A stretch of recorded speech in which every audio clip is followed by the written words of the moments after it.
হেই everyone, তোমরা যে সমস্ত ছাত্রছাত্রীরা ডিপ্লোমা ইন ফার্মাসি কোর্সের জন্য অপেক্ষা করছিলে, তো তোমাদের জন্য রয়েছে অত্যন্ত গুরুত্বপূর্ণ একটা আপডেট। কারণ তোমাদের ডিপ্লোমা ইন ফার্মাসি যে কোর্সের অ্যাডমিশনের জন্য অ্যাপ্লিকেশন তা কিন্তু ইতিমধ্যেই শুরু হয়ে গিয়েছে। এবং এখানেতে তোমাদের অনলি যে তিনটে আমাদের গভর্নমেন্ট কলেজ রয়েছে, যেগুলো ডাব্লিউবি হেলথের আন্ডারে, হেলথ সায়েন্সের আন্ডারে, একটা হচ্ছে institute of pharmacy Jalpaiguri, institute of pharmacy Bankura এবং ইনস্টিটিউট অফ ফার্মাসি কল্যাণী। এই তিনটে গভর্নমেন্ট কলেজের জন্য যে অ্যাপ্লিকেশন তা কিন্তু শুরু হয়ে গিয়েছে। এবং এগুলো ছাড়া আমাদের আরো 6টা 5+1 5টা সবার জন্য, আর একটা অনলি ফর ফিমেলদের জন্য, যে আমাদের গভর্নমেন্ট ডিপ্লোমা ইন ফার্মাসি রয়েছে, সেগুলো আমাদের কারিগরি ভবন অর্থাৎ ডাব্লিউবিএসসিটি বোর্ডের আন্ডারে হয়। তো ওগুলোর অলরেডি কিন্তু অ্যাডমিশন বাগারা, অ্যাডমিশন না, তোমার যে অ্যাপ্লিকেশন বাগারা, ওগুলো সব কিন্তু হয়ে গেছে, বোধহয় জুন মাসের দিকে সব শেষ, ঠিক আছে।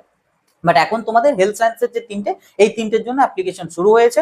তো এখানে তো কোনো এক্সামিনেশন বা এরকমের কোনো সিস্টেম নেই। এখানে তো তোমাদের যে ক্লাস 12 এর যে মার্কশিট রয়েছে, মার্কস রয়েছে, মার্কসের পার্সেন্টেজের উপর ভিত্তি করে তোমাদের এখানে অ্যাডমিশন প্রক্রিয়াটা কিন্তু হয়। এবার এই যে ডিপ্লোমা ইন ফার্মাসি বা ডি ফার্ম, এই তিনটে কলেজের জন্য, এগুলো আগে আমাদের ডাব্লিউবি হেলথের আন্ডারে হতো, মানে স্বাস্থ্য ভবনের আন্ডারে এই পুরো ব্যাপারটাকে মানে হ্যান্ডেল করতো। বাট গত বছর থেকে এটা আমাদের স্টেট মেডিকেল ফ্যাকাল্টির আন্ডারে করে দেওয়া হয়েছে, যে কারণে তোমাদের এই যে অ্যাডমিশন প্রক্রিয়াটা, এটা কিন্তু আমাদের এসএমএফডব্লিউবি অর্থাৎ স্টেট মেডিকেল ফ্যাকাল্টি তাদের আন্ডারে হবে। এবং তাদের তরফ থেকে কিন্তু অলরেডি নোটিফিকেশন চলে এসেছে।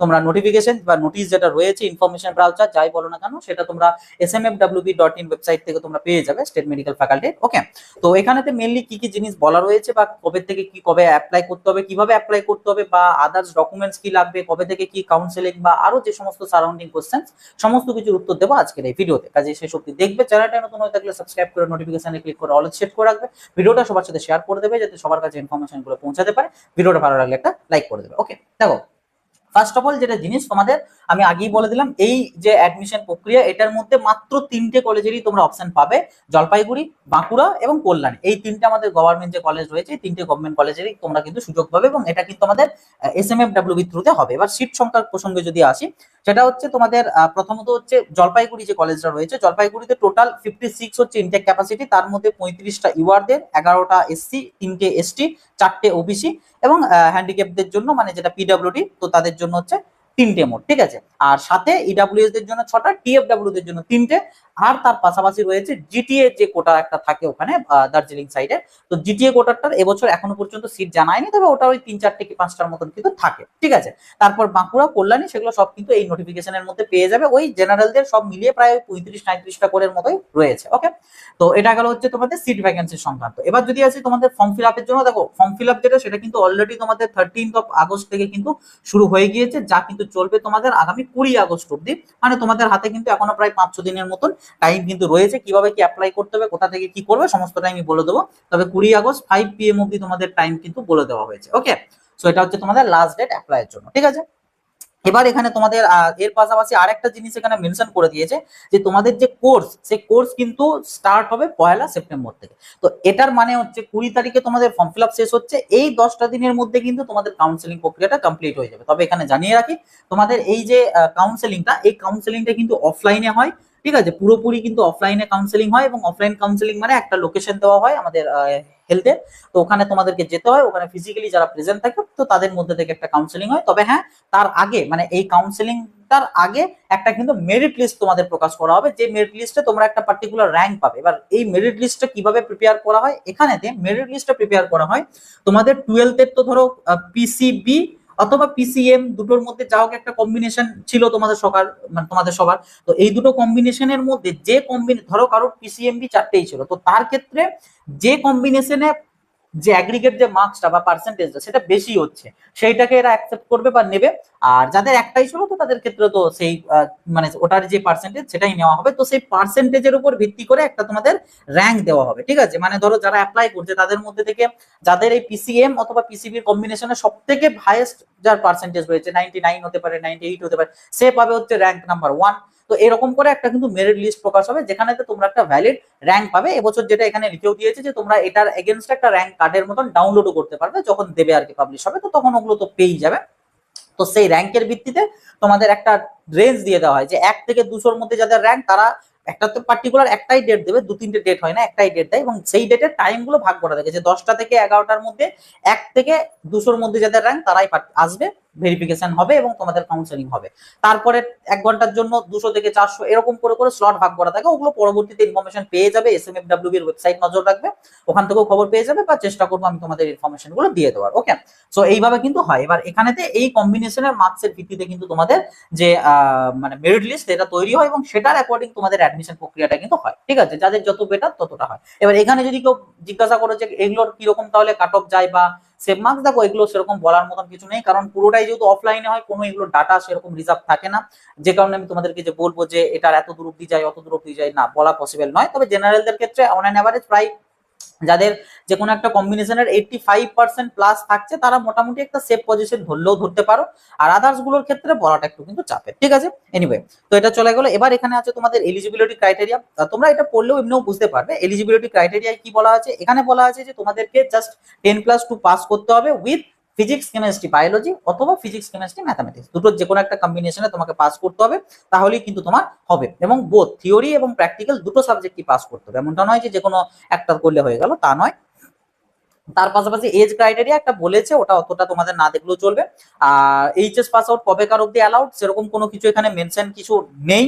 ঠিক আছে, ওরকম কোনো ব্যাপার কিছু নেই, তুমি যে বছরের এইচএস পাস আউট হও না কেন তুমি এলিজিবল এখানে অ্যাপ্লাই করার জন্য। আর ডিউরেশন অফ দ্য কোর্স এমনিতে 2 বছরের কোর্স হয়, সাথে একটা অ্যাডিশনালি 3 মাসের হসপিটাল ট্রেনিং থাকে, তো সেই ট্রেনিংটাও তোমাদেরকে এখানে কিন্তু ইনক্লুডেড হবে। ওকে, তো এই গেল বেসিক কিছু জিনিস। তার পাশাপাশি এখানে সিলেকশন প্রসিডিওরে এখানে টুকটাক কিছু জিনিস বলে দেওয়া আছে, ওগুলো তোমরা এখান থেকে দেখে নেবে, ওগুলো নিয়ে সেরকম বলার কিছু নেই। মেন যেটা তোমাদের বলার আছে যে কি কি ডকুমেন্টস লাগবে। ঠিক আছে, ডকুমেন্টস তোমাদের কি কি লাগবে ডিউরিং ভেরিফিকেশন, কাউন্সেলিং বা অ্যাডমিশন। ঠিক আছে, তো এখানে এক এক করে ডকুমেন্টস গুলো আমি মুখে বলে দিচ্ছি। সেটা হচ্ছে ফার্স্ট অফ অল বলেছে downloaded copy of field in application along with professional rank card. মানে তোমরা এই যে এখন যে অ্যাপ্লিকেশনটা করবে, অ্যাপ্লিকেশন করার পর কিন্তু একটা অ্যাপ্লিকেশন ফর্ম পাবে, এই ফর্মটাকে কিন্তু প্রিজার্ভ করে রাখবে, কারণ এই ফর্মটা ডিউরিং ভেরিফিকেশন বা অ্যাডমিশন তোমাদের কিন্তু কাজে আসবে। তার পাশাপাশি যখন বললাম একটা র্যাঙ্ক কার্ড পাবে, সেই র্যাঙ্ক কার্ডটাকেও কিন্তু তোমাদেরকে ডাউনলোড করে রাখতে হবে। এর পাশাপাশি একটা এজ প্রুফের জন্য মানে বার্থ প্রুফের জন্য তুমি বার্থ সার্টিফিকেট অথবা 10th এর মার্কস অ্যাডমিট কার্ড, দুটো যেটাও একটা দিতে পারো, নিয়ে যেতে হবে। মার্কশিট নিয়ে যেতে হবে 10+2 এর মানে উচ্চ মাধ্যমিকের সার্টিফিকেট নিয়ে যেতে হবে। তার পাশাপাশি ডোমিসাইল সার্টিফিকেট নিয়ে যেতে হবে। বা ডোমিসাইলের ক্ষেত্রে বেশ কিছু জিনিস বলার আছে বা কি ফরম্যাট আছে সব আমি বলছি, বাট এখানে একটা ইম্পর্টেন্ট কিন্তু জিনিস আছে, তো সেসব দেখো আমি জিনিসটা ক্লিয়ার করে দিচ্ছি। তো ডোমিসাইল লাগবে, একটা আই চেকআপের একটা সার্টিফিকেট লাগবে, এটারও ফরম্যাট আমি বলে দিচ্ছি কোথায় পাবে। মেডিকেল ফিটনেস একটা সার্টিফিকেট লাগবে, এটারও ফরম্যাট দিয়ে দেবো, চিন্তার কিছু নেই। তার পাশাপাশি তোমাদের যে ক্যাটাগরি যদি কারণ থেকে থাকে, তো সেক্ষেত্রে সেটার ক্যাটাগরি সার্টিফিকেট। এবার SC/ST দের ক্ষেত্রে তো নর্মাল SC/ST দের চলে গেল, কিন্তু ওবিসিদের ক্ষেত্রে কিন্তু এনসিএল সার্টিফিকেট হচ্ছে ম্যান্ডেটারি, বা 1/4/2026 এর পরে তোমাকে ওবিসি সার্টিফিকেট এখানে প্রোভাইড করতে কিন্তু হবে। ওকে, সো এগুলো এখানে বলেও দেওয়া আছে নোটিফিকেশনের মধ্যে, তোমরা চাইলে দেখে নিতে পারো। এর পাশাপাশি ইডব্লিউএস দের ক্ষেত্রেও সেম ভাবে তোমাদের কিন্তু 1/4/2026 এর পরের ইস্যু হওয়া ইডব্লিউএস সার্টিফিকেট লাগবে, এবং তার পাশাপাশি ওখানে যেন তোমাদের অ্যাসেট ডিটেলস এর সম্বন্ধ মেনশন থাকে, ওটা সার্টিফিকেটের মধ্যে মেনশন থাকে, ওটা নিয়ে চিন্তার কিছু দরকার নেই, সার্টিফিকেট থাকলে ওগুলো সবই হয়ে গেছে। তার পাশাপাশি যদি কারো টিএফডব্লিউ কোটাতে অ্যালটমেন্ট পাও, তো সেক্ষেত্রে তার জন্য টিএফডব্লিউ সার্টিফিকেট লাগবে, বা টিএফডব্লিউ সার্টিফিকেটটা কি করে বানাবে বা কি ব্যাপার ওটাও আমি বলে দিচ্ছি। তার সাথে একটা আন্ডারটেকিং লাগবে, ওটাও বলে দিচ্ছি। আর তার পাশাপাশি তোমাদের কালার ফটোগ্রাফ লাগবে, বাস এই কয়েকটা ডকুমেন্টস, টোটাল 12টা এখানে বলেছে। তো তার মধ্যে যাদের ওই ক্যাটাগরি ম্যাটারটা নেই তাদের তো ওগুলো বাদ চলে গেল। এই 6-7টার মতনই ডকুমেন্টস কিন্তু মেন, যেগুলো কিন্তু তোমাদের লাগবে during verification, original with self attested photocopy. ঠিক আছে, কারণ এখানে অরিজিনাল সার্টিফিকেট যেগুলো আছে, ধরো তুমি সিট পেয়ে গেলে, তোমার যে অরিজিনাল ডকুমেন্ট সেগুলো কিন্তু কলেজ কর্তৃপক্ষ জমা নিয়ে রাখবে। ঠিক আছে, মানে তুমি এটার সাথে সাথে অন্য কোনো কোর্স তুমি কিন্তু পারসিউ করতে পারবে না। তোমাকে যদি সার্টিফিকেট গুলো নেওয়ার হয় বা অন্যদিকে যাওয়ার হয়, তোমার এখানে অ্যাডমিশন পুরোপুরি ক্যান্সেল করে তবেই তুমি যেতে পারবে, তো ওই জন্য অরিজিনাল কপি কিন্তু ক্যারি করতে হবে। ওকে, সো এই হচ্ছে তোমাদের এখানে মেন কয়েকটা ব্যাপার। তারপরে এই যে মানে পিডিএফটা রয়েছে, এটার আমি লিঙ্ক দিয়ে দেবো, তাছাড়া তোমরা তো বললাম ওয়েবসাইটেও পেয়ে যাবে। এইখানেতেই তোমাদের ডোমিসাইল সার্টিফিকেটের ফরম্যাট থেকে শুরু করে সব দিয়ে দেবে। আমি এক এক করে যদি দেখিয়ে দিই এখন, আচ্ছা আমি বলে দিচ্ছি, পেজ নাম্বারও বলে দিচ্ছি। এই যে পিডিএফটা রয়েছে, এই পিডিএফ এর 8 নাম্বার যে পেজ রয়েছে, 8 নাম্বার এবং 9 নাম্বার এই দুটো হচ্ছে ডোমিসাইলের ফরম্যাট। আমি দেখো দিয়ে দিচ্ছি। 8 নাম্বারে যেটা রয়েছে এটা হচ্ছে প্রোফর্মা A1। ঠিক আছে, কাদের জন্য আমি বলে দিচ্ছি।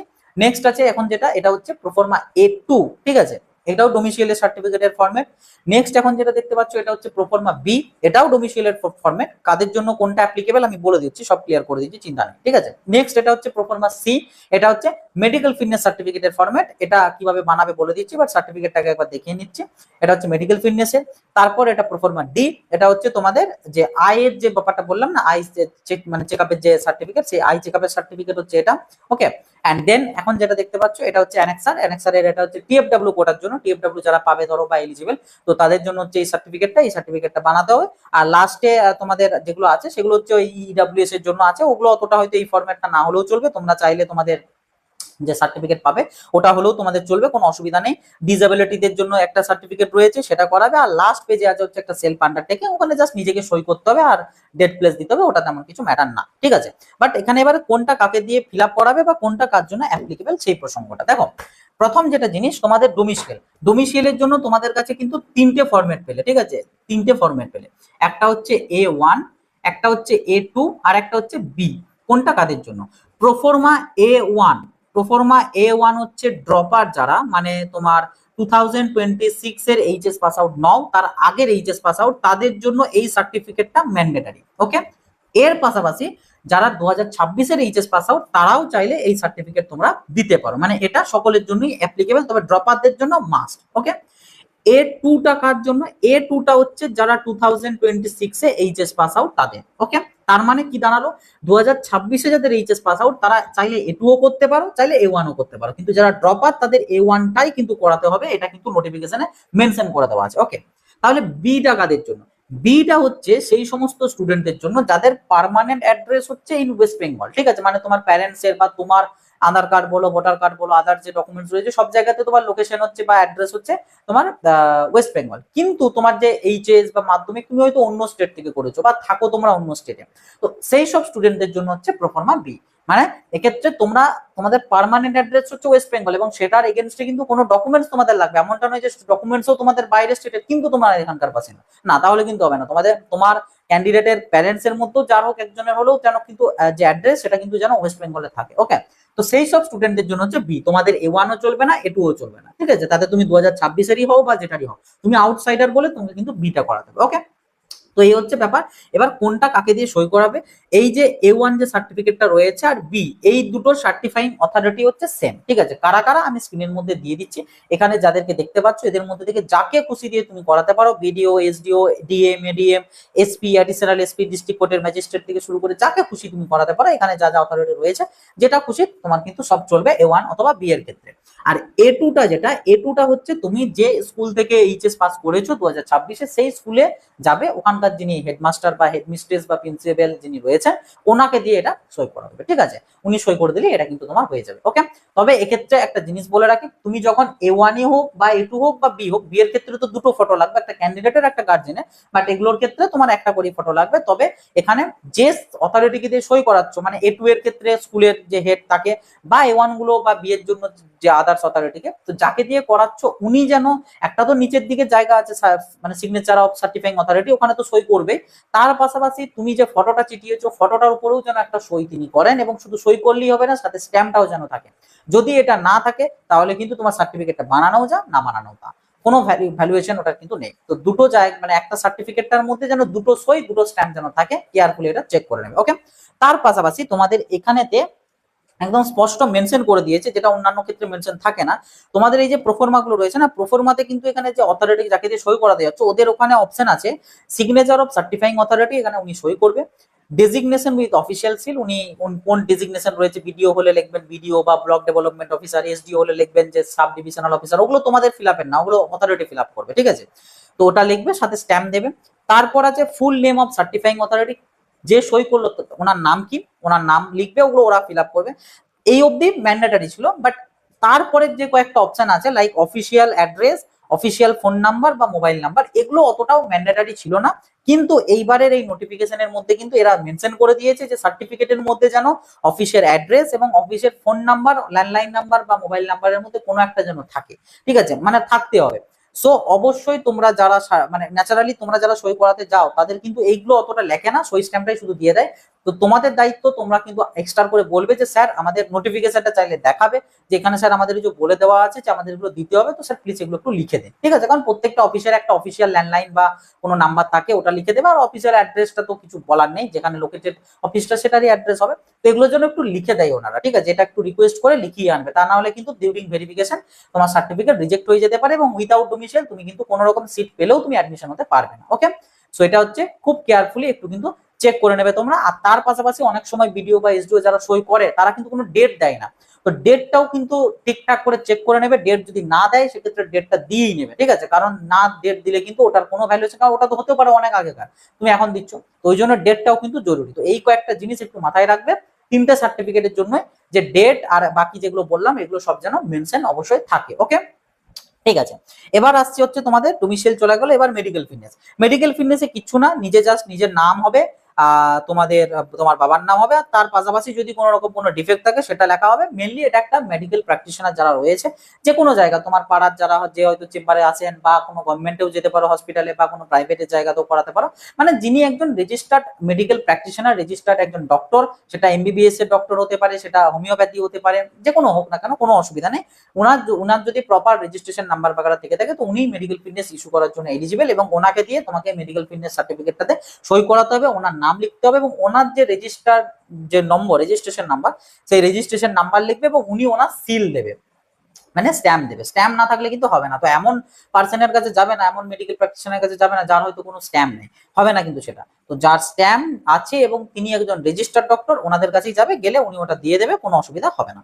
নেক্সট যেটা হবে সেটা হচ্ছে তোমার প্রোফর্মা ডিটা, মানে হচ্ছে আয়ের, ঠিক আছে? তো এটার জন্য আই যেখানে চেক আপ হয় বিভিন্ন জায়গাতে তো আছে আই ক্লিনিকের জায়গা, বা হয়তো হসপিটালেও পেয়ে যাবে, তো সেখানে গিয়ে পরে তোমাকে জাস্ট কিছুই না, তোমার কালার ব্লাইন্ডনেস আছে কিনা এইটার একটা চেকিং করতে হবে, আর আয়ের কোনো মানে পাওয়ারের কোনো ডিফারেন্স আছে কিনা সেই পাওয়ারের ইয়েটা এখানে মেজারমেন্ট এখানে লিখতে হবে। লেখার পর ওখানে যিনি থাকবেন ওনারাও একটা রেজিস্টার্ড ডক্টর, যদি ওনারা রেজিস্টার্ড ডক্টর না হয়, অনেক সময় অনেক ক্লিনিকে থাকে যারা কিন্তু রেজিস্টার্ড ডক্টর না, অপটোমেট্রিস্ট হয়, তো ওনারা কিন্তু এই সার্টিফিকেট ইস্যু করার জন্য যোগ্য নয়। তো সেক্ষেত্রে কি করবে, ওখান থেকে তুমি রিপোর্ট আকারে নিয়ে নেবে তোমার কাগজটা, আয়ের যে মানে ডিটেলসটা সেটা রিপোর্ট আকারে নিয়ে নেবে। রিপোর্টটা নিয়ে পরে তুমি অন্য ডক্টরের কাছে যাবে, যাকে দেখাবে যে স্যার এই যে আমার এটা রিপোর্ট এখানে একটু লিখে দিন, ঠিক আছে? কারণ এখানেতে কিন্তু পরিষ্কার বলে দেওয়া আছে তোমার রেজিস্ট্রেশন নাম্বার মেনশন করতে হবে ডাক্তারের। এবার যারা অপটোমেট্রিস্ট তাদের কিন্তু কোনো ডাব্লিউবিএমসি বা আইএমসির কিন্তু কোনো রকম কোনো রেজিস্ট্রেশন নাম্বার হয় না। সো এই জিনিসগুলো একটু কেয়ারফুলি দেখে নেবে। যদি তুমি হসপিটালে যাও সেক্ষেত্রে ওখানে ডক্টররাই থাকে, ওনারা করে দেবে, কিন্তু কোনো ডক্টর ছাড়া অন্য কেউ হলে তুমি জাস্ট রিপোর্ট নিয়ে নেবে ক্লিনিক থেকে, দেন তুমি ডক্টরের কাছে যেয়ে এটা ইস্যু করাবে। ওকে, সো এটা চলে গেল। আর টিএফডব্লিউর ক্ষেত্রে, টিএফডব্লিউ যেটা রয়েছে এটার জন্য যেটা মেন ক্রাইটেরিয়া, তোমাদের যে ফ্যামিলির অ্যানুয়াল ইনকাম এটা কিন্তু 2.5 লাখস এর কিন্তু নিচে হতে হবে, তবেই তুমি এই কোটাটার আন্ডারে আর কি মানে কোটাটার জন্য এলিজিবল। এবার এই কোটাটার বেনিফিট কি, বেনিফিট এখানে তো বিরাট কিছু নেই, বলে দিচ্ছি আমি। অ্যাকচুয়ালি টিএফডব্লিউ কোটার থ্রুতে তুমি যদি ভর্তি হও, তোমার যে টিউশন ফিস যেটা লাগে কলেজে এন্টায়ার কোর্সে, সেই টিউশন ফিসটা তোমার লাগবে না, ওটা তোমার ওয়েভ হয়ে যাবে, মানে ওটা তোমাকে দিতে হবে না ওই টাকাটা। এবার এক্ষেত্রে টিউশন ফিস কতটা বা টাকা তোমাকে কতটা দিতে হবে আমি তোমাদেরকে বলে দিচ্ছি। হ্যাঁ, তোমাদের এখানে যে কোর্সের যে ফিজ রয়েছে সেটা অ্যাডমিশনের জন্য 500 টাকা দিতে হবে। টিউশন ফিজ আছে 1200 টাকা করে পার ইয়ার, মানে তোমাদের 2 বছরের কোর্স, তো টোটাল 2400 টাকা তোমাদের হচ্ছে টিউশন ফিজ। সিজনাল তোমার সিজন ফি আছে 100 টাকা, রেজিস্ট্রেশন ফি আছে 800 টাকা, ক্লাস অন ডিপোজিট 200 টাকা, আর হোস্টেল নিলে 1200 টাকা পার ইয়ার। তো এটা হচ্ছে একটা নর্মাল স্টুডেন্টকে লাগবে, তাতে তুমি ইউআর এর হও, ওপেন এর, এসসি এসটি যেটাই হও না কেন। কিন্তু যদি তুমি টিএফডব্লিউ কোটাতে হও তো তাহলে তোমার টোটাল যে কোর্স ফিজটা রইলো তার মধ্যে থেকে 2400 টাকা মাইনাস হবে, কারণ 1200 টাকা করে 2 বছরে 2400 টাকা হচ্ছে টিউশন ফিজ, টিউশন ফিজটা লাগবে না। ওই জন্য বিরাট কিছু ব্যাপার না। কিন্তু যদি তুমি টিএফডব্লিউ বেনিফিটটা নিতে চাও তাহলে কিন্তু তোমাকে টিএফডব্লিউ যে সার্টিফিকেট সেই সার্টিফিকেট কিন্তু বানাতে হবে, তা না হলে তুমি যদি সিট পেয়েও যাও তুমি কিন্তু ভর্তি হতে পারবে না। এবার টিএফডব্লিউ সার্টিফিকেটের ফরম্যাটটা তো আগেই দেখালাম, ওই ফরম্যাটটা কি করে বানাবে ওটার জন্য সেম এখানে যাদের যাদের সার্টিফাইং অথরিটি বললাম, ম্যাক্সিমাম অফ দা সেই সার্টিফাইং অথরিটি তারা এলিজিবল টিএফডব্লিউ ইস্যু করার জন্য। বাট তাও আমি এখানে একবার মেনশন করে দিচ্ছি কারা কারা টিএফডব্লিউ সার্টিফিকেটে সই করার জন্য এলিজিবল। তো এখানে এই যে 4-5টা অথরিটি দেখতে পাচ্ছ, এই 4-5 জনের মধ্যে থেকে যে কোনো একজনকে দিয়ে তুমি এই সার্টিফিকেটটা সই করাবে। তবে এবার এখানে একটা ব্যাপার আছে, সেটা হচ্ছে এই যে টিএফডব্লিউ সার্টিফিকেট, এটা তুমি যদি ধরো ইনকাম সার্টিফিকেট না বার করো, ঠিক আছে, ইনকাম সার্টিফিকেট সেটা বিডিও বা এসডিওর ইনকাম যদি না বের করো, সেক্ষেত্রে হয়তো হতে পারে টিএফডব্লিউ সার্টিফিকেটে অথরিটি সই করবে না। তো সেটার জন্য আগে তোমাকে ইনকাম সার্টিফিকেট বের করতে হবে, তারপরে সই করাতে হবে। সিমিলার ভাবে ডোমিসিয়েলের জন্য তাই, ডোমিসিয়েলের জন্য তুমি যদি আগে রেসিডেন্সিয়াল বা ডোমিসিয়েল সার্টিফিকেট যদি অনলাইন বের না করো, সেক্ষেত্রে হয়তো হতে পারে তোমার অথরিটি এখানে সই করবে না। আর এই যে অনলাইন অ্যাপ্লাই বা এই যে সার্টিফিকেট গুলো পাওয়া, এগুলো কিন্তু অনেক সময় টাইম লেগে যায়। সেই জন্য তোমাদেরকে বলবো অ্যাজ সুন অ্যাজ পসিবল অনলাইনে কিন্তু অ্যাপ্লাই করে দাও ডোমিসিয়েলের জন্য, আর টিএফডব্লিউ যাদের চাই তাদের ইনকাম সার্টিফিকেটের জন্য, এবং একটু তাড়া দিয়ে সার্টিফিকেটটা ইস্যু করাও অনলাইন কপিটা, তারপরে চলে যাও অফিসে গিয়ে সইটা করিয়ে আনবে। এবার তোমার যদি চেনা পরিচিত থাকে বা কিছু ব্যাপার থাকে সেক্ষেত্রে তুমি উইথাউট ওই সার্টিফিকেটও তুমি চাইলে করিয়ে নিতে পারো। এখানে তোমার এই সার্টিফিকেট গুলো নিয়ে কাজ, সার্টিফিকেটে সই থাকলেই হলো। এবার ওটা তুমি কিভাবে করিয়েছো, কোনো ডুপ্লিসিটি করে না পয়সা দিয়ে নাকি অনলাইন কপি করিয়ে, সেটার সাথে বোর্ডের বা তোমার অথরিটির কিছু এসে যায় না, ঠিক আছে? ওটা তোমার উপর ডিপেন্ড করছে, তো সেই মতন করবে। এবার যখন দেখবে যে হয়তো এই বিডিও বা এসডিও কে দিয়ে করাতে গেলে কোনো ইস্যু হচ্ছে, তখন আরো যে অন্যান্য অথরিটি বললাম তাদের মধ্যে কাউকে দিয়ে ট্রাই করো, কারণ ওনাদের হয়তো অনেকে করে দিলেও করে দিতে পারে। তো সেই মতন করে তোমাদের কিন্তু এখানে চেষ্টা করতে হবে, ঠিক আছে? তো এই হচ্ছে তোমাদের টোটাল ডিপ্লোমা ইন ফার্মাসি কোর্সের অ্যাডমিশনের প্রসেস প্রসিডিওর। অ্যাপ্লিকেশনের জন্য দেখো, অ্যাপ্লিকেশনের জন্য কিছুই না, তোমরা পোর্টালেতে যাবে, আমি লিঙ্কটা দরকার হলে ডিসক্রিপশনে বা কমেন্টেও দিয়ে দেবো। তাছাড়া তোমরা smfwp.in ওয়েবসাইটে গেলে প্রথমেই ওখানে দেখবে একটা অপশন আছে যে admission for diploma in pharmacy, click here বলে একটা সামথিং অপশন আছে। তো ওটাই ক্লিক করলে একটা পেজ খুলবে, পোর্টাল খুলবে।